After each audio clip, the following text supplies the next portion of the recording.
61년생 신축생 소띠 선생님들 어서 오십시오. 병우년이라 그런지 나라가 하루도 조용할 날이 없습니다. 이쪽이 잠잠한가 싶으면 저쪽에서 또 한바탕 시끄러워지고 아침마다 뉴스 켜기가 두려울 지경이에요. 그런데 시간은 또 어찌나 빠른지 그 어수선한 와중에 한 해의 절반이 훌쩍 지나고 어느새 7월을 코앞에 두고 있습니다. 안동에서 사주한 길로 사람들의 인생을 헤아려 온 지 13년인 제가 오늘은 옷깃을 한 번 더 여미고 자리에 앉았습니다. 1961년에 나신 신축생 소띠 선생님들을 모셨기 때문입니다. 제 상담실을 찾아주신 신축생 선생님들은 하나같이 곱고 깔끔하며 묵묵히 제 도리를 다하며 한 세상을 성실하게 버텨오신 분들이었습니다. 겉은 차분하고 조용해 보여도 안으로는 누구보다 단단하고 질긴 심지를 품으신 분들이지요. 그래서 오늘만큼은 그 곱고 끈기 있는 됨됨이를 헤아려 더 정성껏 준비했습니다. 올해는 병우년 천지의 불기운이 가득 들어찬 해입니다. 그런데 신축생 선생님은 어떤 분이신가 하면 신금이라는 맑고 정갈한 보석 같은 쇠를 위에 두고 그 아래 축토라는 차고 축축한 겨울 지늘 땅을 깔고 계신 분입니다. 위로는 잘 닦인 보석이 빛나고 아래로는 물기를 머금은 서늘한 땅이 놓인 형국이지요. 본래 차고 습한 기운을 지닌 서늘하고 단정한 분입니다. 그런데 올해는 천지의 불이 가득합니다. 그러니 올해 신축생 선생님께는 그 뜨거운 불볕이 자꾸 보석을 달구고 차가운 땅을 말리려 듭니다. 자, 그렇다면 이 달궈지려는 보석과 마르려는 땅을 지니고 선생님께서는 하반기를 어찌 건너가야 빛을 잃지 않으실까요? 오늘 이 한편에 그 길을 모두 담았으니 부디 끝까지 함께 해주십시오. 특히 뒤에서는 집이 안 나간다, 땅을 내놓았는데 소식이 없자 하시는 분들을 위해 문서파는 운을 따로 짚어드릴 테니 그 대목은 꼭 챙겨 들으십시오. 보시다가 마음에 닿으시거든 좋아요 한번 살며시 눌러주시고 아직 구독 안 하신 분은 지금 눌러두십시오. 그래야 다음 달에도 신축생 선생님 운세를 빠짐없이 챙겨드릴 수 있습니다. 자, 그럼 큰 줄기부터 잡겠습니다. 신축생 선생님께 올해 병우년의 거센 불기운은 관성의 자리, 곧 나를 다스리고 나에게 책임을 지우는 자리로 들어옵니다.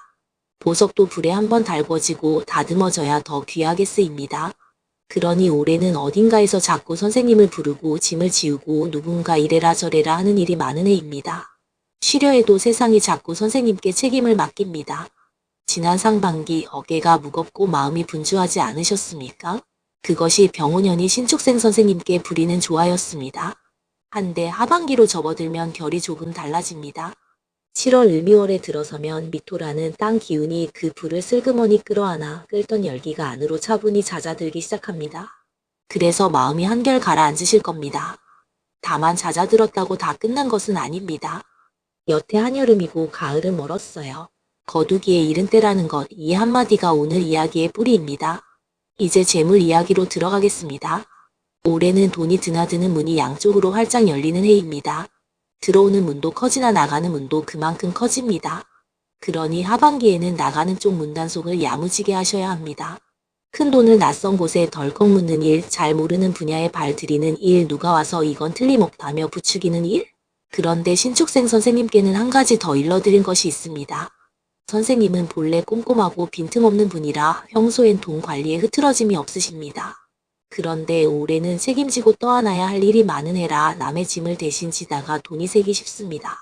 자식 1, 형제 1, 주변 사람 일을 차마 외면 못하고 떠안으시는 데서 새는 구멍이 생겨요. 제가 13년간 보아오니 책임감 강한 분일수록 이런 해에 남의 짐을 대신 지다 손해보는 일이 잦았습니다.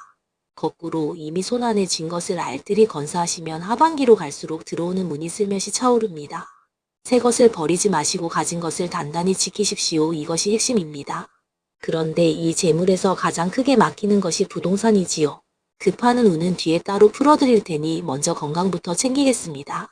신축생 선생님, 올해는 정말 몸을 귀히 여기셔야 하는 해입니다. 위로는 신금이라는 보석, 아래로는 축토라는 차고 습한 땅을 지니셨는데 올해 불이 거세게 들이치니 그 쇠가 달궈지고 땅이 말라갑니다. 본래 차고 습한 기운을 지닌 분이라 올해처럼 뜨거운 해에는 안팎의 기운이 부딪혀 몸이 더 고단할 수 있습니다. 무엇을 살피셔야 하느냐? 우선 신금이 닿아있는 폐와 기관지입니다.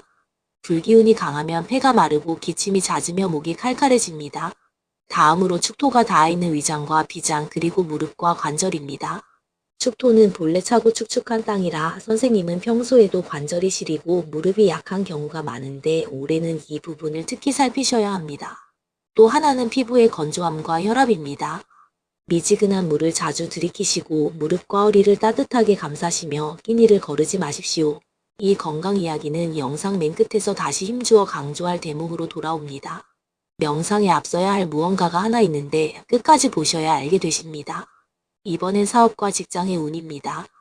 신축생 선생님들 가운데는 60 중반을 넘기시고도 여전히 일을 손에서 못 놓으시는 분들이 많았습니다. 워낙 성실하고 책임감이 무거운 분들이라 맡은 일을 끝까지 지고 가시지요. 병오년 하반기 신축생 선생님의 사업과 직장운을 한마디로 줄이자면 버리지 말고 지키라 이것입니다. 올해 불해에는 가뜩이나 책임을 떠안는 선생님을 더 들쑤셔 무언가 크게 버리고 싶게 만듭니다. 가만히 있으면 답답하고 새 일을 시작해야 마음이 놓일 듯한 충동이 솟구칩니다. 한데 선생님, 바로 그 충동이 올해 가장 조심하셔야 할 함정입니다. 지금은 새 간판을 내걸고 없던 일을 만들고 큰 도장을 찍을 때가 아닙니다. 도리어 지금까지 쌓아오신 신용과 솜씨, 오랜 거래처를 빈틈없이 지키고 다지는 때입니다. 새로 보석을 캐는 철이 아니라 이미 지닌 보석을 곱게 닦아 빛을 내는 철이지요. 7월 을미월이 꼭 그런 달입니다. 다 여문 듯해도 아직 가을이 아니라 여기서 욕심내어 일을 늘리면 정작 가을에 거둘 알맹이가 비어버립니다. 특히 신축생 선생님은 맡으면 끝까지 책임지는 분이라 새 일을 떠안으면 그 짐을 또 다 지고 가시게 됩니다. 올해 하반기엔 새로 떠안지 마시고 이미 가진 것을 단단히 지키십시오. 혹 자리를 옮길까 흔들리는 분 계시거든 올해 하반기에 박차고 나가시는 것은 말리고 싶습니다. 8월 신월을 지나 가을 기운을 한번 보신 뒤에 움직이셔도 늦지 않습니다. 자, 이제 많은 분들이 기다리신 대목입니다. 선생님, 집을 내놓은 지 까마득한데 보러 오는 이가 없습니다. 땅도 매한까지예요. 제발 거래가 되게 해주십시오. 우선 그 타 들어가는 속에 가만히 손을 얹어드립니다. 한평생 빈틈없이 모아 마련한 재산을 이제 좀 풀어쓰려는데 돌덩이처럼 굳어 꿈쩍을 않으니 그 답답함이 오죽하시겠습니까? 명리로 풀어보겠습니다. 신축생 선생님께 집이나 땅 같은 문서는 가벼운 자리가 아닙니다. 더구나 선생님은 발밑에 축토라는 땅을 깔고 계신 분이라 부동산과의 인연이 깊습니다.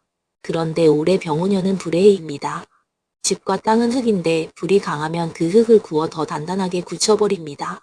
부드러워야 거래가 오가는 법인데 돌처럼 굳어버리니 묶인 것이 풀리질 않는 거예요. 그래서 상반기 내내 입질조차 없었던 것입니다. 선생님 탓이 아니라 흐름이 그러했으니 쏙 끓이지 마십시오. 그럼 하반기에는 어떠하냐? 문서를 파는 일은 기운이 솟구치는 때가 아니라 가지런히 갈물이 되는 때에 풀립니다. 7월 을미월까지는 불기운이 드세어 매듭이 풀리기 어렵습니다. 한데 8월 신월, 가을로 길목을 트는 무렵부터 분위기가 바뀝니다. 여기서 한 가지 귀띔하자면 8월에 들어오는 신금은 선생님이 위에 이고 계신 신금과 똑같은 글자입니다. 선생님과 한 몸 같은 기운이 들어온다는 뜻이지요. 그러니 신축생 선생님께는 그 가을 길목이 누구보다 반갑습니다. 쇠의 기운이 들어서며 엉킨 실타래가 풀리고 거두어 내보내는 자리가 열립니다. 그러니 선생님 핵심은 이것입니다. 7월에 안 나간다고 조바심의 값을 뚝 떨어뜨리거나 헐값에 던지지 마십시오. 차라리 가을 문턱의 흐름에 맞춰 매물을 다시 손보아 내놓으시고 그때 발 빠르게 움직이십시오. 결국은 때가 무르익어야 일이 됩니다. 하나 더, 거래가 잘 트이려면 집이든 땅이든 깔끔히 치우고 묵은 살림을 덜어내고 환하게 밝혀두십시오. 더구나 신축생 선생님은 본래 깔끔하고 빈틈없는 분이니 이 일은 누구보다 잘하실 거예요. 정돈되고 밝은 곳에 새 인연이 깃듭니다.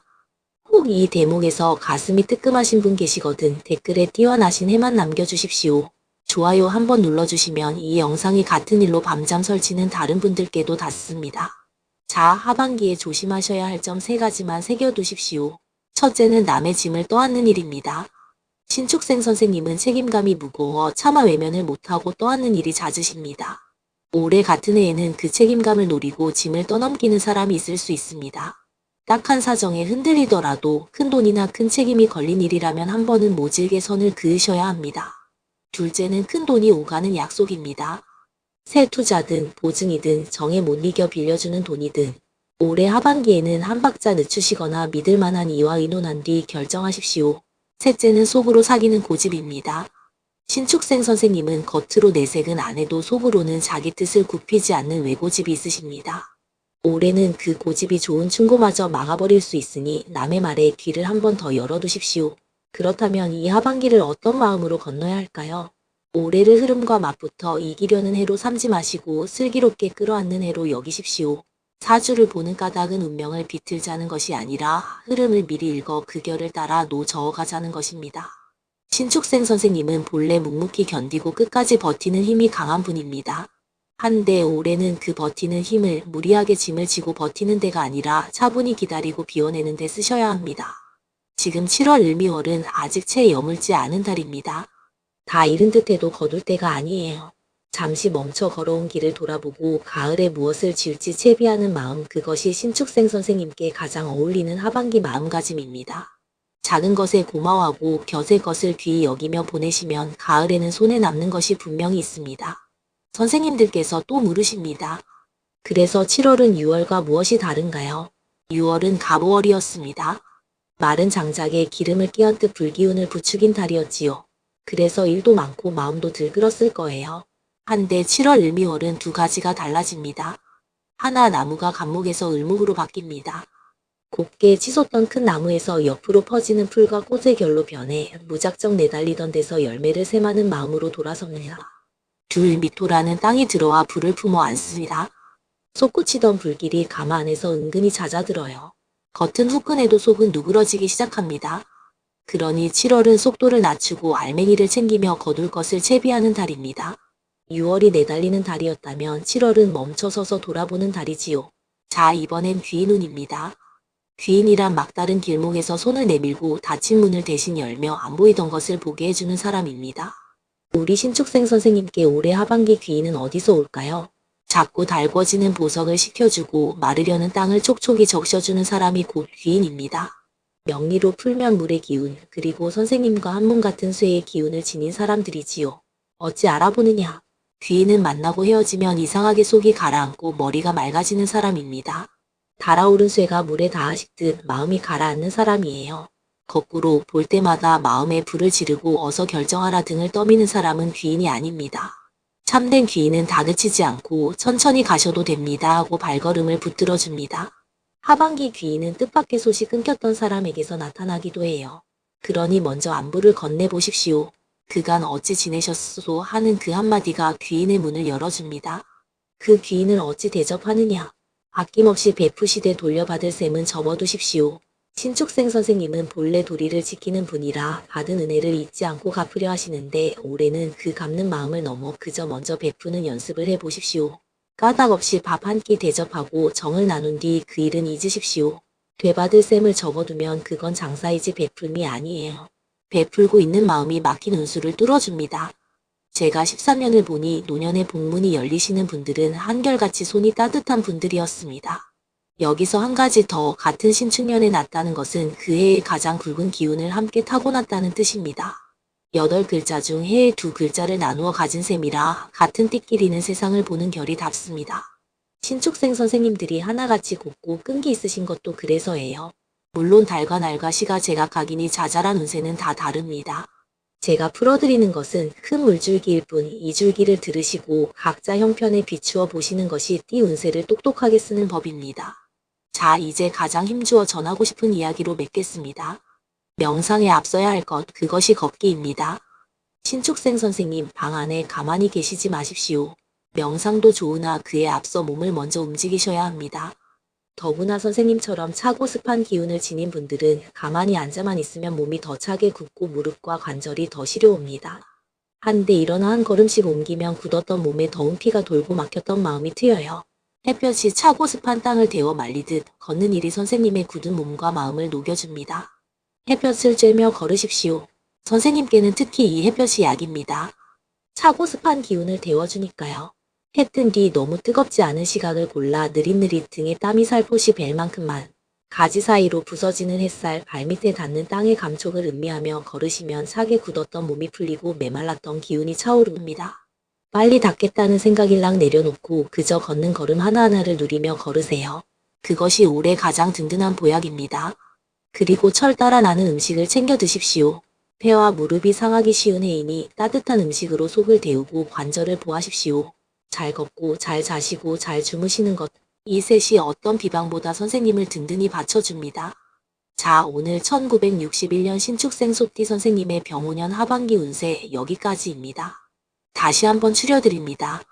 새 것을 버리지 마시고 손에 쥔 것을 단단히 지키시고 남의 짐을 떠안는 일에 한 번은 선을 그으시고 문섭하는 일은 가을 흐름을 기다려 움직이시고 무엇보다 부지런히 걸으십시오. 이 영상이 위로가 되셨거든 좋아요 한번 눌러주시고 아직 구독 안 하신 분은 지금 눌러두십시오. 그래야 다음 달에도 우리 신축생 선생님 운세를 빠트림없이 챙겨드릴 수 있습니다. 그리고 댓글칸에 소원 한 줄 남겨주십시오. 집과 땅이 좋은 주인 만나 잘 팔리게 해주세요. 올 하반기 건강하게 해주세요. 무엇이든 좋습니다. 그 한 줄 한 줄을 마음에 새겨 함께 빌어드리겠습니다. 오늘도 끝까지 자리를 지켜주셔서 감사합니다.